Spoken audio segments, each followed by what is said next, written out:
One of the most common problems faced by painters is material identification. For instance, what are these balls? Without scale reference or context, all the viewer has to go on is the way that the materials reflect light. So in this video, I'm going to explain the importance of glossiness, where to look for it, and I'll suggest an exercise that'll help you hone your eye.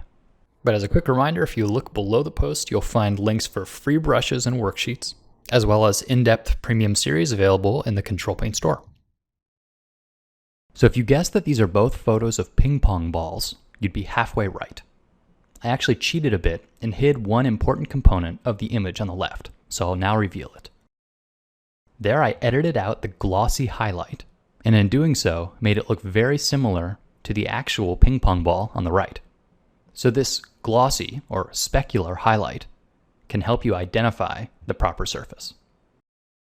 Let's take a look at some construction materials. You could describe concrete, tile, and granite as all sort of rocky in texture. But when you see them here at a steep angle, their glossy highlights tell a different story. When I hide the color information and make it a grayscale image, it'll become even more evident.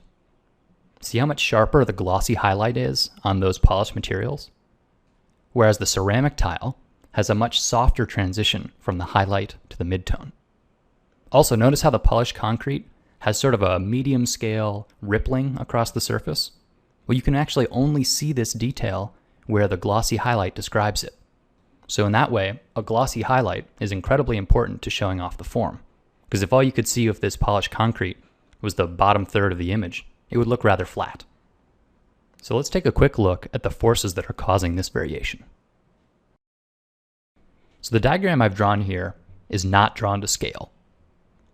Where you see the light coming out of a light source, bouncing off the surface and into the viewer's eye, the surface is actually zoomed in 1,000%, like you're looking through a microscope. So what you see here with the polished material is that it's generally flat. It's got a little bit of surface variation, and so some of the light beams will scatter a little bit, but most of them will be cleanly reflected into your eye. So what you're seeing in the halo effect around the glossy highlight is this scattering. Now let's take a look at the tile and see how different that is. So again, when seen at a micro level, this material has a much rougher surface.